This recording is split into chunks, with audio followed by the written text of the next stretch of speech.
हे दोस्तों, 1955 San Francisco के एक हॉस्पिटल में एक यंग कॉलेज जाने वाली लड़की ने एक बच्चे को जन्म दिया, एक बेबी बॉय। तो किसी भी पेरेंट के लिए ये दुनिया की सबसे खुशी वाली चीज होती है, लेकिन इस लड़की के लिए शायद ऐसा नहीं था, क्योंकि वो एक कॉलेज गोइंग लड़की थी, छोटी थी। इसीलिए सोसाइटी, फैमिली के प्रेशर की वजह से उसे ये बच्चा रखने से प्रॉब्लम हो रही थी। इसलिए उसने एक टफ डिसीजन लिया अपने बच्चे को अडॉप्शन में देने का। पर इसके साथ उसने एक शर्त भी रखी थी, उसके बच्चे को अडॉप्ट वही करेंगे जो लोग खुद काफी पढ़े लिखे हो, ताकि उसके बच्चे का भी फ्यूचर पढ़ लिख के ब्राइट रह सके। एक लॉयर कपल था जो रेडी हो गया उस बच्चे को अडॉप्ट करने के लिए, लेकिन आखिरी मोमेंट में उस बच्चे को रिजेक्ट कर दिया गया, ये बोल के कि उन्हें एक बेबी बॉय नहीं बल्कि एक लड़की अडॉप्ट करनी है। मतलब कहीं ना कहीं इस बच्चे को पैदा होने के कुछ टाइम बाद ही 2 पेरेंट्स से रिजेक्शन मिल चुका था। फिर आया एक और कपल, इन लोगों ने भी इस बच्चे को गोद लेने का डिसीजन लिया, बट आखिरी टाइम पे जब पेपर वर्क हो रहा था तब उस लड़की ने साइन करने से मना कर दिया, बिकॉज उसे पता चला जो लोग अडॉप्ट कर रहे थे वो इतने ज्यादा पढ़े लिखे नहीं थे। आदमी खुद स्कूल ड्रॉप आउट था और औरत भी पढ़ी लिखी इतनी नहीं थी। लेकिन फिर उस कपल ने एक प्रॉमिस करा, बिकॉज सच में वो बच्चा उन्हें चाहिए था। उन्होंने एक ऐसा प्रॉमिस किया जो सुनने के बाद वो यंग लड़की मान गई, और इसके बाद पॉल और क्लैरा जॉब्स ने उस बच्चे को अडॉप्ट किया और उसका नाम रखा स्टीव जॉब्स। आज मैं कोई नॉर्मल कहानी आपके साथ शेयर नहीं करने वाला हूँ, बल्कि ये स्टीव जॉब्स की एक तरीके से केस स्टडी है, जिस केस स्टडी से आप सीखोगे कि कैसे आप भी अपनी लाइफ में क्लैरिटी ला सकते हो। अगर आप एक ऐसे इंसान हो जिसके मल्टीपल इंटरेस्ट है, जिसे लगता है कि आप ये भी अच्छा कर सकते हो, वो भी अच्छा कर सकते हो, या फिर अगर आप कंफ्यूज हो कि आप किस लाइन में आगे बढ़ो, क्या करो, बिकॉज आपके पास इतने सारे इंटरेस्ट है, तो आज का वीडियो आप जरूर देखना, बिकॉज आज की वीडियो से आपको क्लैरिटी मिलेगी वो चीज़ करने की जो आपको एक्चुअली में करना चाहिए अल्ट्रा सक्सेसफुल बनने के लिए। बिकॉज हो सकता है आप मल्टीपल चीज़ों में कंफ्यूज हो, लेकिन एक चीज़ की क्लैरिटी आपके अंदर होगी, वो ये कि आपको कुछ बड़ा करना है, सक्सेसफुल बनना है। तो इसलिए वीडियो को एंड तक जरूर देखना। वीडियो के एंड में एक स्पेशल गिव अवे भी है, थाउजेंड्स ऑफ रुपीज़ का गिव अवे मैं करने वाला हूँ, जो हमारी कम्युनिटी मेंबर्स के थ्रू ही हमने रेस किया है। उसके बारे में मैं आपको एंड में बताऊंगा। So now let's start with the story. Now Steve jobs को जिन्होंने अडॉप्ट किया वो एक सिंपल फैमिली थी। उनके जो फादर थे पॉल जॉब्स, वो गैराज में काम करते थे मशीन्स और कार के साथ, और बचपन से ही स्टीव ने उनके साथ काफी टाइम स्पेंड करा था। और वहां से एक इंपॉर्टेंट चीज सीखी कि हमें सिर्फ चीजों को यूज नहीं बल्कि वो कैसे काम करती हैं ये भी समझना चाहिए। उनके फादर उन्हें सिखाते थे कि जो चीज दिखती नहीं है कई बार वो भी परफेक्ट होना जरूरी है, तभी चीजें काम करती है, वरना काम नहीं करती है। और यहीं से उनका पहला इंटरेस्ट डेवलप हुआ कार्स में, अलग अलग इलेक्ट्रॉनिक के पार्ट्स में। और वो जहाँ रहते थे उसके आसपास सिलिकॉन वैली का एनवायरनमेंट भी था, जिसकी वजह से कहीं ना कहीं टेक्नोलॉजी और इंजीनियरिंग में थोड़ा बहुत उनका इंटरेस्ट बन रहा था। स्कूल के टाइम तक स्टीव जॉब्स का इंटरेस्ट थोड़ा सा और उनको समझ में आने लगा। उन्होंने इलेक्ट्रॉनिक्स और टेक्नोलॉजी में बहुत ज्यादा क्यूरियोसिटी दिखाई, वो अलग अलग चीजें एक्सप्लोर करते। एक बार तो जब उनके पास कोई एक पार्ट नहीं था, तब उन्होंने डायरेक्ट फोन उठाया और बिल ह्यूलेट को कॉल कर दिया, जो कि एक बहुत बड़ी कंपनी के मालिक थे, और अपने एक प्रोजेक्ट के लिए एक इलेक्ट्रॉनिक के पार्ट्स की डिमांड रखी। नाउ बिल जो थे, उन्होंने इस बच्चे की आवाज सुन के वो काफी इंप्रेस हो गए। उन्होंने वो पार्ट भी उस स्टीव जॉब्स को दिया, प्लस इसके साथ साथ उन्हें समर में जॉब करने का, इंटर्नशिप करने का भी मौका दिया। नाउ इसी फेज में स्टीव जॉब्स की मुलाकात स्टीव वॉजनियाक से भी हुई। क्यों? क्योंकि दोनों के ही इंटरेस्ट सिमिलर थे। इलेक्ट्रॉनिक्स, एक्सपेरिमेंट्स, कुछ नया करना, ये सारी चीजें दोनों को एक्साइटिंग लगती थी। इसलिए उन्होंने मिलकर कई सारे छोटे मोटे प्रोजेक्ट्स बनाए। यहाँ वो स्कूल से ज्यादा कई बार सेल्फ लर्निंग पे फोकस कर रहे थे। ऐसी चीजें आगे बढ़ी और ऐसी स्कूल निकल गई। अब बात आई कॉलेज की, और यहीं पे आया वो एक बड़ा प्रॉमिस जो स्टीव के पेरेंट्स ने उनकी बायोलॉजिकल मदर को प्रॉमिस किया था। उन्होंने प्रॉमिस किया था कि भले से वो पढ़े लिखे नहीं है, लेकिन वो अपने बच्चे को एक बहुत ही हाई क्लास बड़ी कॉलेज में डालेंगे, अच्छे से पढ़ाएंगे लिखाएंगे। और फिर उन्होंने वो प्रॉमिस फुलफिल किया। स्टीव जॉब्स ने एक एक्सपेंसिव कॉलेज, रीड कॉलेज करके थी, जो कि काफी बड़ी कॉलेज थी, वहां पे एडमिशन लिया और वहां पे वो इंटरेस्ट लेके पढ़ाई करने लग गए।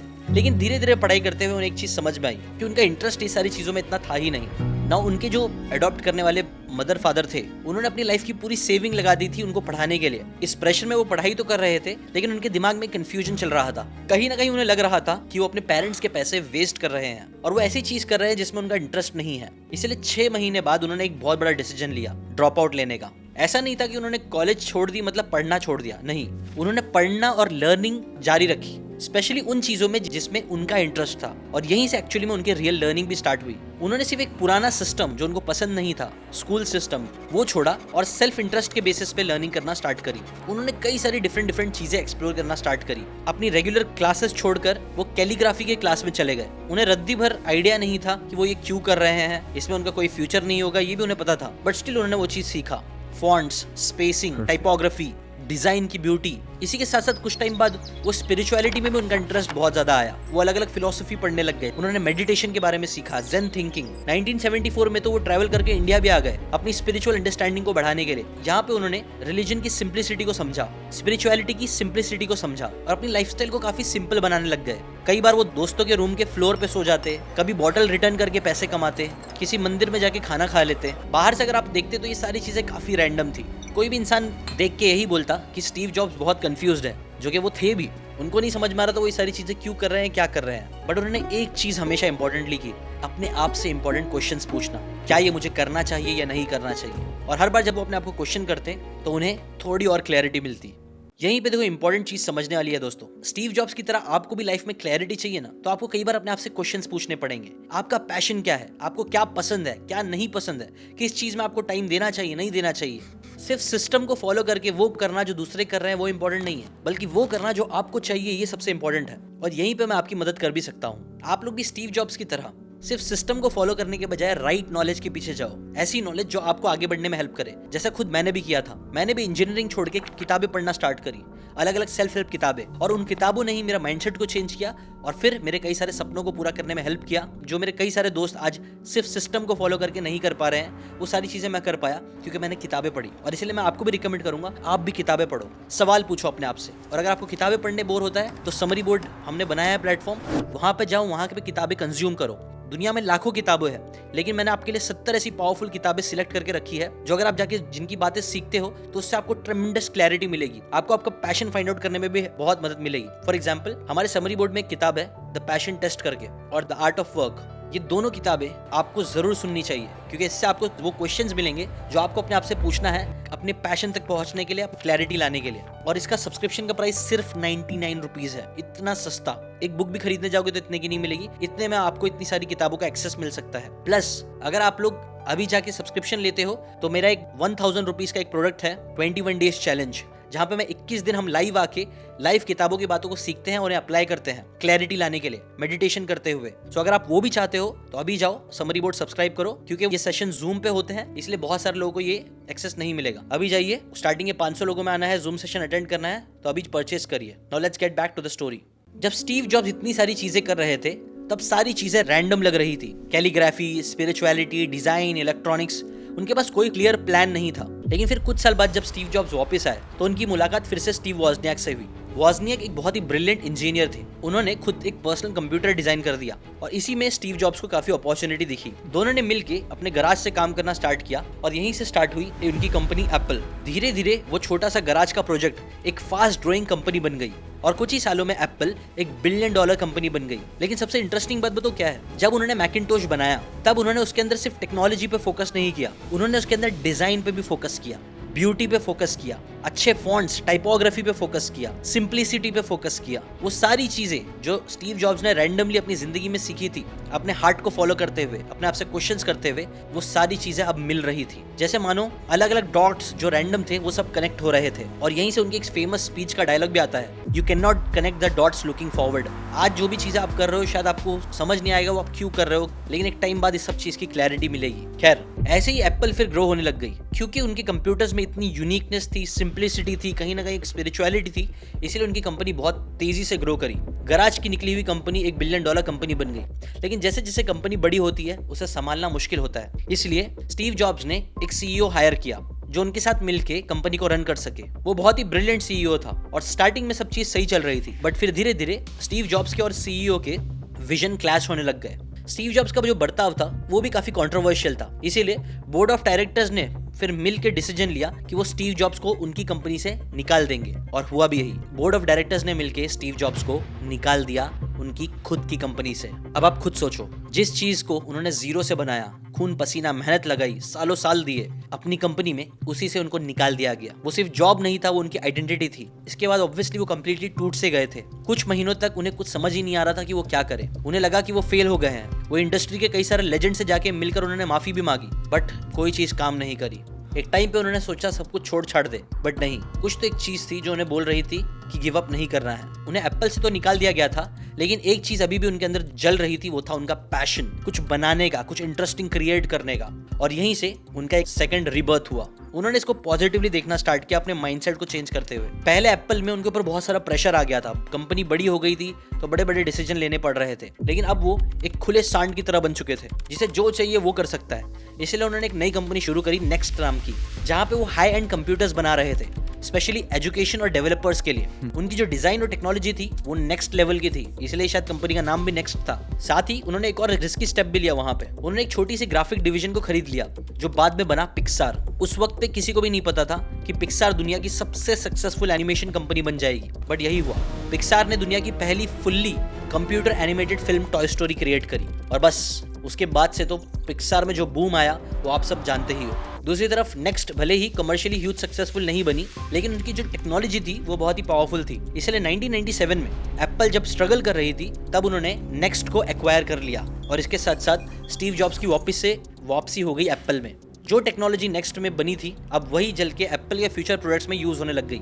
iMac, आईफोन, आईपैड, सभी के फाउंडेशन वहीं से आए। जिस कंपनी से निकाल दिया गया था वहीं जाके वो वापस आए और उन्होंने एक हिस्ट्री वापस से क्रिएट करी। एप्पल फिर इसके बाद इतनी सक्सेसफुल हुई कि आज भी आप जानते हो, स्टीव जॉब्स के ना होने के बाद भी वो कंपनी कितनी चल रही है, जबकि इनोवेशंस इतने नहीं है। फिर भी ना ऐसी जिंदगी चल रही थी, बट फिर उन्हें एक दिन पता चला कि उन्हें कैंसर है, वो भी ऐसा कैंसर जो बहुत ही रेयर है। ये उनकी लाइफ का अगेन ऑब्वियसली बहुत ही दर्दनाक और बहुत ही डिफिकल्ट फेज था, लेकिन इस फेज में भी उन्होंने एक चीज पे फोकस करी, सवालों पे। उन्होंने आपसे एक और क्वेश्चन पूछा कि आज अगर मेरी जिंदगी का लास्ट डे होगा तो क्या मैं यही काम करूंगा, और जब भी उनके पास आंसर नो आता तो वो काम नहीं करते। इसीलिए मैं भी आप लोगों से क्वेश्चन पूछना चाहूंगा। हो सकता है आपके पास बहुत सारे इंटरेस्ट हो, बहुत सारी चीजें आपके दिमाग में चल रही हो, बट अपने आप से अगर आप ये क्वेश्चन पूछो कि अगर मेरी जिंदगी का आज आखिरी दिन होगा तो क्या मैं ये काम करूंगा, तो ये चीज आपको शायद पूरी क्लैरिटी ना दे, लेकिन एक क्लियर डायरेक्शन जरूर देगा जो आपको आगे बढ़ने में हेल्प करेगा। देखो दोस्तों, ये जो पूरी स्टीव जॉब्स की स्टोरी है, अगर आप देखा जाए तो इससे आप 3 बड़े इंपॉर्टेंट लेसन ले सकते हो। लेसन नंबर 1, क्लैरिटी सोचने से नहीं काम करने से आती है। आज आप कुछ भी कर रहे हो, लेकिन कर रहे हो वो इंपॉर्टेंट है। सिर्फ बैठ के अगर आप वीडियोस देख रहे हो तो ये काफी नहीं है, या फिर आप कुछ नहीं करके रील्स देख रहे हो तो वो भी बहुत खराब है। Lesson number 2, follow your passion. Steve jobs जब एक कॉलेज के स्टूडेंट्स के सामने स्पीच दे रहे थे, तब उन्होंने ये चीज के ऊपर एम्फेसिस किया कि अपने पैशन को फॉलो करो, तभी आप दिल से काम कर पाओगे, ऐसी चीजें क्रिएट कर पाओगे जो और कोई नहीं कर सकता है। और थर्ड, कंबाइन योर इंटरेस्ट। आपके पास कई सारे अलग अलग इंटरेस्ट होंगे, लेकिन उनको ही मिला के आप अपनी यूनिकनेस क्रिएट कर सकते हो। तो ये थे वो 3 इंपॉर्टेंट लेसन जो मेरे हिसाब से आपको अपनी लाइफ में फॉलो करना चाहिए, अपनी लाइफ का डायरेक्शन क्लियर करने के लिए। बिकॉज एक बार डायरेक्शन क्लियर हो गया तो उसके पास जो आपके मल्टीपल इंटरेस्ट है वो आपकी यूनिकनेस बन सकती है। पैशन टेस्ट बुक आपको जरूर पढ़नी चाहिए, देखनी चाहिए, सुननी चाहिए, वो भी आपको समरी बोर्ड के थ्रू मिल जाएगी। एक और इंपॉर्टेंट क्वेश्चन जो स्टीव जॉब्स ने भी बोला था कि अगर आप सुबह उठते हो तो अपने आप से ये क्वेश्चन पूछो, अगर आपकी जिंदगी का आज आखिरी दिन होगा तो भी क्या आप वो काम करोगे? अगर हाँ तो वो काम करो, वरना फालतू काम करना बंद करो। बेसिकली आप फालतू चीजें करना कम करो और उन चीजों के ऊपर काम करो जो आपको आपके गोल्स की तरफ लेके जाए। अगर आप ऐसी क्लैरिटी अपनी लाइफ में लाना चाहते हो तो कई सारे क्वेश्चंस आपको भी टफ क्वेश्चन अपने आप से पूछने पड़ेंगे, जिसके लिए वो पैशन वाली किताब आपकी बहुत ज्यादा हेल्प करेगी जो समरी बोर्ड में अवेलेबल है। Plus the 7 habit of highly effective people, जिसके अंदर एक हैबिट है begin with the and in mind. ये वाली किताब भी सिखाती है कि कैसे आप एंड को दिमाग में रख के काम करोगे तो ज्यादा क्लैरिटी मिलेगी। तो अगर आप ये सारी बातों को और अच्छे से डिटेल में सीखना चाहते हो तो समरी बोर्ड में ये सारी किताबें अवेलेबल है, उसे जाके अभी सब्सक्राइब कर लिए। सब्सक्राइब करने के स्टेप्स कुछ ऐसे हैं, आप यहाँ जाके क्लिक कर सकते हो, उसके बाद यहाँ से जाके आप पेमेंट कर सकते हो और आपको मेल या व्हाट्सएप आ जाएगा, जिसके थ्रू आप फिर इसको इस तरीके से कुछ एक्सेस करना स्टार्ट कर सकते हो स्टेप बाय स्टेप, जैसे आपको स्क्रीन में दिख रहा है। एक और इंपॉर्टेंट बात, सिर्फ ये इंपॉर्टेंट नहीं है कि आप किताबों की बातों को सीखो, बल्कि ये इंपॉर्टेंट है कि आप उसे अप्लाई करो, एक्शन में कन्वर्ट करो। बिकॉज जैसे कि लेसन नंबर 1 ही है, सिर्फ बैठे रहोगे वीडियोस देखने से कुछ नहीं होगा, आपको इन बातों को अप्लाई करना पड़ेगा। और ये एप्लीकेशन के लिए ही मैंने एक बहुत ही पावरफुल चीज़ निकाली है, वो है 21 डेज चैलेंज, जहाँ आप आके मिल के इन किताबों की बातों को एक्शन में कन्वर्ट करते हैं। सिर्फ सीखते नहीं है, उन्हें अप्लाई करना सीखते हैं एक कम्युनिटी के साथ, जहाँ पे आप अपनी यूनिकनेस फाइंड आउट कर सकते हो, अपना पैशन फाइंड आउट कर सकते हो, अपने आप को ज़्यादा बेहतर तरीके से समझ के, मेडिटेशन और ये सारी चीज़ों के थ्रू, क्वेश्चंस पूछ के। तो अगर आप ये सारी चीज़ों को प्रैक्टिकली अपनी लाइफ में अप्लाई करना चाहते हो तो आपके लिए मेरा 21 डेज चैलेंज भी है। 1000 रुपीज़ का मेरा प्रोडक्ट था जो मैंने पिछले साल कई सारे लोगों को हमने बेचा, जिनको बहुत अच्छा लगा। लेकिन अभी के लिए हमने स्पेशल ऑफर रखा है, जो लोग इस समरी बोर्ड को सब्सक्राइब करते हैं आप लोगों को 21 डेज चैलेंज भी फ्री में मिलेगा। लेकिन हाँ, सीट्स लिमिटेड है। हम जो सेशंस करते हैं वो जूम पे करते हैं, जूम पे हमने अभी तक लिमिटेड सीट्स ही रखी है, 500 लोगों के लिए ही अवेलेबल है। तो अगर आप उस 500 लोगों में आना चाहते हो जिसको ये 21 डेज चैलेंज फ्री में मिले, तो अभी जाके सब्सक्राइब कर लीजिए। आपको समरी बोर्ड का सब्सक्रिप्शन भी मिल जाएगा, 21 डेज चैलेंज भी मिल जाएगा, only at 99 rupees per month. और प्लस गिव अवे की बात, पिछले महीने भी कई सारे लोगों ने 21 डेज चैलेंज किया और उन्हें बहुत अच्छे रिजल्ट्स मिले हैं और उन लोगों ने अपने दिल से डोनेशन दिया है, एक्स्ट्रा पैसे दिए बिकॉज उनको इतना वैल्यूबल लगा ये 21 डेज चैलेंज और समरी बोर्ड। और उसी एक्स्ट्रा पैसे को मैं चाहता हूँ कुछ ज़रूरतमंद, कुछ लोग जो लोग शायद ये अफोर्ड नहीं कर सकते हैं, लेकिन जो लोग को ये चीज़ चाहिए किसी रीज़न की वजह से, जो इतने फाइनेंशियली वीक है, जो शायद 99 रुपीज़ भी नहीं दे सकते हैं, उन लोगों के लिए ये गिव अवे है। आप पहली बात तो अपने आप को जानबूझ के गरीब मत बनाना, ये अच्छी चीज़ नहीं है, बैड कर्मा या जो भी बोलो वैसा मत करना। बट अगर आप जेन्युइनली ऐसे हो जो 99 रुपीज़ भी नहीं दे सकता है, 2-3 चीज़ें बोलूँगा, वीडियो को शेयर कर देना, लाइक कर देना, सब्सक्राइब कर देना, प्लस नीचे एक फॉर्म दिया है वो भर देना ताकि हम ये सब्सक्रिप्शन जो ज़रूरतमंद है उनको दे सके, ताकि वो अपनी लाइफ में इंप्रूव कर सके। बिकॉज देखो, हम डायरेक्टली पैसे भी दे सकते हैं, लेकिन वो कहावत है ना, give a man a fish and he will be happy for 1 meal, but teach a man how to fish he can be happy for the rest of the life. वैसे ही मैं चाहता हूँ कि माइंडसेट ऐसा बन जाए लोगों का कि आप अपने लिए खुद से मछली पकड़ना सीख सको, आगे बढ़ सको, अमीर बन सको। सो इसके लिए जाइए, सब्सक्राइब करिए और मिलते हैं 21 डेज चैलेंज में। Bye bye.